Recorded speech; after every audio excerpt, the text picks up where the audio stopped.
நீங்க தாலி கட்டுறீங்களா? அவங்க வந்து மெல்போர்ன்ல இருக்கிறாங்க. அவங்க வந்து தாலியெல்லாம் கட்டிக்கல. ஓகேங்களா? அவங்க தாலியெல்லாம் கட்டிக்கல. அவங்க அந்த நாட்டினுடைய கலாச்சார ரீதியில பண்றாங்க. இப்போ இந்த நாகதோஷம் நீங்க எப்படி ஏமாத்த போறீங்க பிளானட்ட? ஏன் இந்த மாதிரியான விஷயம் சொல்றேன்னா, இந்த மாதிரியான கோமாளிகளின் கையில ஜோதிடம் போன பிறகுதான், ஜோசியம் அறிவு இல்லாதவன்லாம் பேசிட்டு போவான். ஜோசியம்னா என்னன்னே தெரியாது. அவரு பாட்டுக்கு வீடியோ போடுவாரு. இந்த ராசிக்கு இப்படி இருக்குன்னு சொன்னாங்க, அப்படி இருக்கு. வணக்கம். நான் உங்கள் விக்கி ப்ரோஸ். நமக்கு எண்கணி ஞானத்தையும், வேத ஜோதிட ஞானத்தையும், ஆன்மீக ஞானத்தையும் வழங்கிய அனைத்து குருமார்களுக்கும் நன்றி. அண்ட் அதே வேளையில் இது ஒரு ஜோதிட விளக்கு வீடியோ விருப்பம் உள்ளவர்கள் தொடர்ந்து பார்க்கலாம். நமது விக்கி ப்ரோஸ் அஸ்ட்ராலஜி சோஷியல் மீடியாவை ஃபாலோ பண்ணியிருக்கக்கூடிய அனைத்து தோழர் தோழிகளுக்கும் நமது நன்றிகள். ஒரு கேள்வி அண்ணே, some astrologers say if got மாங்கல்ய தோஷம் means தாலி can't tie should wear in gold during wedding is that true அப்படின்னு கேட்குறீங்க. என்னது? மாங்கல்ய தோஷம் இருந்தா தாலியை கட்டக்கூடாது.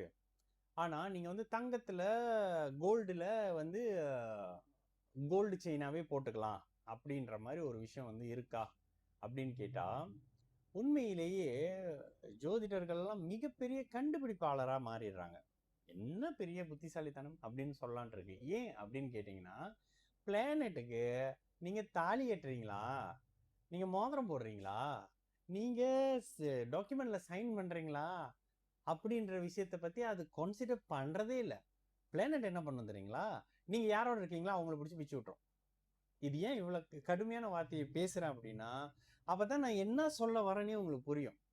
நீங்கள் ஒருத்தரோடு இருக்கிற விஷயத்தை கிரகங்கள் முடிவு பண்ணுது.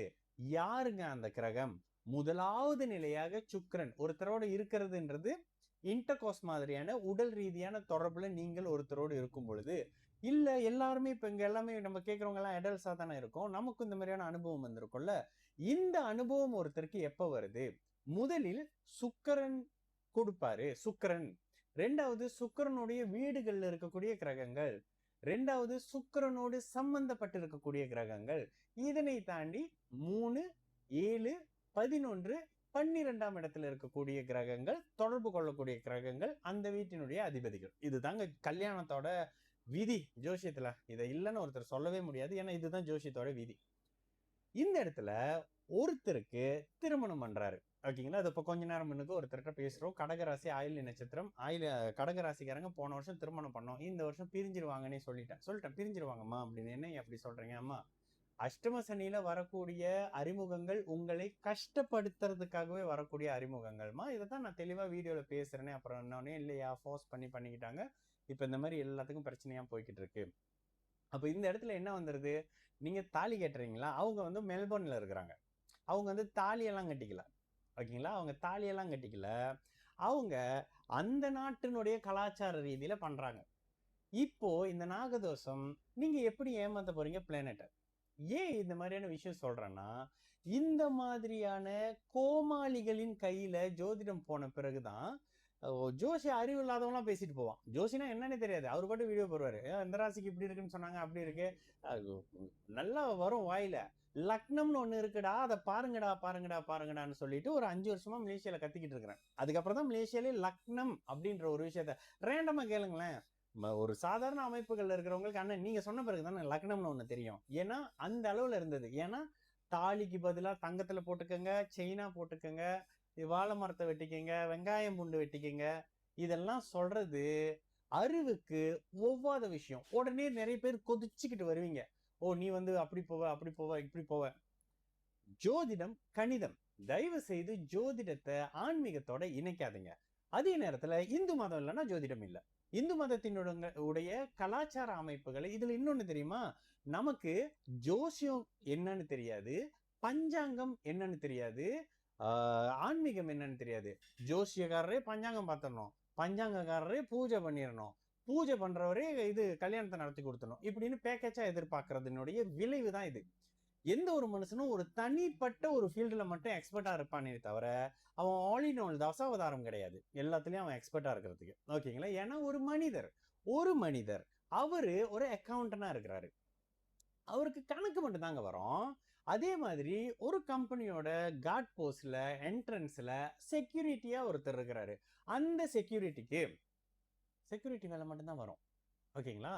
அதே மாதிரி அந்த கம்பெனிக்கு ஒருத்தர் சிஇஓவா இருக்கிறாரா, அவரு சிஇஓவாவே இருப்பாரு. அவரு செக்யூரிட்டியா மாறமாட்டாரு, செக்யூரிட்டி சிஇஓவா மாறமாட்டாரு. இதெல்லாம் டிசைட் பண்றது அவங்களுடைய பிறந்த ஜாதகம். ஓகேங்களா? இப்ப இந்த இடத்துல எப்படி நம்ம பிளானெட்ட கயிறு போட்டு கட்டுறதுக்கு பதிலா செயின் போட்டு கட்டிடலாம் அப்படின்றீங்க. அவ்வளவு முட்டாளாவாங்க பிளானெட் இருக்கும்னு நீங்க நினைச்சிட்டு இருக்கிறீங்க? அப்படியான ஒரு விஷயம் கண்டிப்பா கிடையாதுங்க. ஜோதிடத்தில் காம்ப்ரமைஸ் பண்ற மாதிரியான விஷயங்கள் கிடையாது. Yes or no. இருக்குமா இருக்காதா, சேருவாங்களா பிரிவாங்களா, குழந்தை பிறக்குமா பிறக்காதா, இது மாதிரியான விஷயங்களுக்கு மட்டும்தான் ஜோதிடத்தில் பதில் இருக்கே தவிர, தயவு செய்து ஆப்ஷன் மேல ஆப்ஷன், ஆப்ஷன் மேல ஆப்ஷன், பரிகாரத்துல எக்ஸ்பர்ட்டான ஒருத்தரை நம்ம போய் பார்க்கணுன்றதுக்கு பதிலா, தயவு செஞ்சு ஜோதிடத்துல ஒருத்தர் எக்ஸ்பர்ட்டா இருப்பார்ல, அந்த எக்ஸ்பர்ட்டை போய் டைரக்டா நீங்க போய் கன்சல்ட் பண்ணிடலாம்ல. அவருக்கு தானே ஜோசியம் தெரியும். அந்த பரிகார எக்ஸ்பர்ட்டுக்கு வந்து பரிகாரம் மட்டும் தானே தெரியும். அதை என்ன மாதிரி யாராவது இந்த தலைமுறைக்கு ஏற்ற மாதிரி அப்டேட் பண்ணி நம்ம பேசும்போது அவருக்கு கப கப கபன்னு எரிய தானங்க செய்யும். அப்ப இந்த இடத்துல நீங்க உண்மையிலேயே அந்த ஜாதகத்தை செக் பண்ண வேண்டியது ஒரு நல்ல, என்கிட்ட வாங்கன்னு நான் சொல்லவே மாட்டேன். இது வரைக்கும் நான் சொன்னதும் இல்லை, யாரையும் கூப்பிட மாட்டேன். ஏன்னா எனக்கு அந்த அளவுக்கு கான்ஃபிடென்ட் என்னோட ஜோசியத்துல. அதுல ஒரு நல்ல ஜோதிடரை தேடி தயவு செய்து அந்த ஜோசிகாருக்கு ஜோசியம் வருமானு பாருங்க. இப்ப ஜோசிகாருக்கெல்லாம் ஜோசியம் வர மாட்டேது, பரிகாரம் சூப்பரா வருது. அப்போ ஜோசியக்காரங்களுக்கு ஜோதிடம் தெரியுதா? ஒரு டாக்டருக்கு எம்பிபிஎஸ்ல இருக்கிறாரா? ஒரு போலீஸ்காரருக்கான தகுதியோடு இருக்கிறாரா? ஒரு வக்கீல் கிட்ட போறீங்க, அவர்கிட்ட போனா கோர்ட்டு கேஸ் ஜெயிக்குமா அப்படின்ற மாதிரியான விஷயத்தை தேடுங்க அப்படின்னு சொன்னாக்கா, இல்லைங்க, நம்ம கோர்ட்டு வாசல்ல ஒருத்தர் நின்றுகிட்டு இருப்பாரு. ஒரு டீ கடையோ அந்த கடையோ போட்டுக்கிட்டு பழம் கருப்பெல்லாம் விற்பாங்கல்ல, அவர்கிட்ட போய் பேசிடலாமா அப்படின்னு கேட்கறது தான் இப்ப நீங்க கேட்ட இந்த கயிறு கட்டுறதா, தாலி கட்டுறதா, சங்கிலியில போடுறதா, கயிறுல போடுறதான்னு. அப்போ பிளானெட்டுக்கு நீங்க கயிறுல போட்டாலும் ஒண்ணுதான், தங்கத்துல போட்டாலும் ஒண்ணுதான். எதுவுமே நீங்க போடலையா? இப்ப யாருங்க கல்யாணத்துக்கு மட்டும் தாலியை போட்டு எல்லாம் கழட்டி வீசிட்டு வேலைக்கு போயிடுறாங்கல்ல, அதுவும் ஒண்ணுதான். மோதிரம் போட்டாலும் ஒண்ணுதான், சைன் வச்சாலும் ஒண்ணுதான், எதுவுமே போடாம நீங்க சும்மா இருந்தாலும் ஒண்ணுதான். பிளானெட்டை பொறுத்த வரைக்கும் உங்களுக்கு கல்யாணம் என்பது நீங்கள் ஒருத்தரோடு தாம்பத்தியத்தில் இருப்பது. இதுதாங்க கல்யாணம். இதுதான் கல்யாணத்தோட டெஃபினேஷன். ஆனா நம்ம என்ன நினைச்சுக்கிறோம், தாலி கட்டுறது கல்யாணம், நிச்சயம் பண்ணிட்டா கல்யாணம். அதெல்லாம் இல்லை. இந்த மாதிரி வெறும் நிச்சயம் மட்டும் பண்ணிட்டு, நிச்சயம்னு பேருக்கு மட்டும் பண்ணிட்டு அங்க எங்கேயோ ஒருத்தர் வேற ஒரு குடும்பத்திலோட வாழ்ந்துகிட்டு இருப்பாரு. இந்த தாலி கட்டினவங்க பாட்டுக்கு இருப்பாங்க. ஏன்? அவங்களுக்கு சுக்கிரன் பாதிக்கப்பட்டிருக்கும், தாம்பத்தியத்தை அனுபவிக்க தடை இருக்கும், எந்த தோஷமும் இல்லை. இந்த இடத்துல பிறந்த ஜாதகத்தை பார்த்தா பளிச்சுன்னு சொல்லிடலாம். சரிங்களா? இப்ப புரிஞ்சிருக்கும்னு நினைக்கிறேன். நல்லது நடக்கும், எல்லோரும் நல்லா இருப்போம். வணக்கம்.